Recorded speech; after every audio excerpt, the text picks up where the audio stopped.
Continue on to Washington, D.C., where he will have a state funeral up at the National Cathedral. We continue our live team coverage this morning with 11 Alive's Karys Belger also at the Carter Center.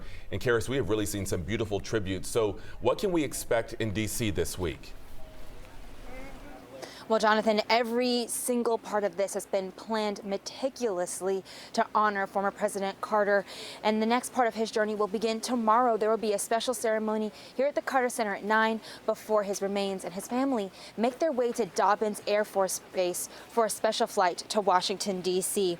Carter will travel to Dobbins Air Force Base for a special mission 39 to Washington, D.C. That's supposed to take off at 10:40 in the morning. They're expected to arrive in D.C. around 12:45 in the afternoon, where the late president's remains will be transferred to a hearse. He'll head to the Capitol after a brief stop at the U.S. Navy Memorial, where he will lie in state in the Capitol Rotunda. And at that point, members of Congress will be able to pay their respects as well.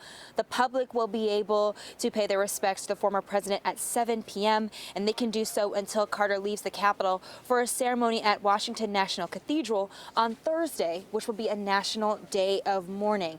And as you mentioned, so many tributes coming in for President Carter, probably the most poignant coming from his own family. We heard from his son Chip over the weekend. Here's what he had to say. His job was so much more than doing family stuff, so we didn't lose touch, but you had to get an appointment in advance.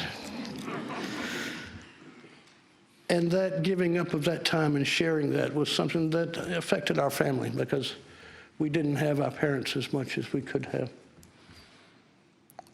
And I want to thank them for the sacrifice that they made.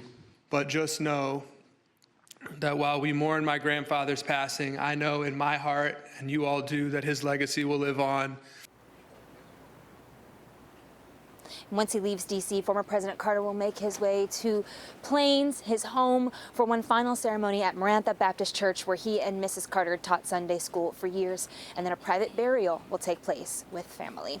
I'm Karys Belger at the Carter Center. Back to you. All right, Karys, thank you so much. And right now on 11 Alive Plus, you can stream extended coverage of Jimmy Carter's life and legacy. If you don't have it already, the app is free to download on your Roku, Amazon Fire, or Apple TV.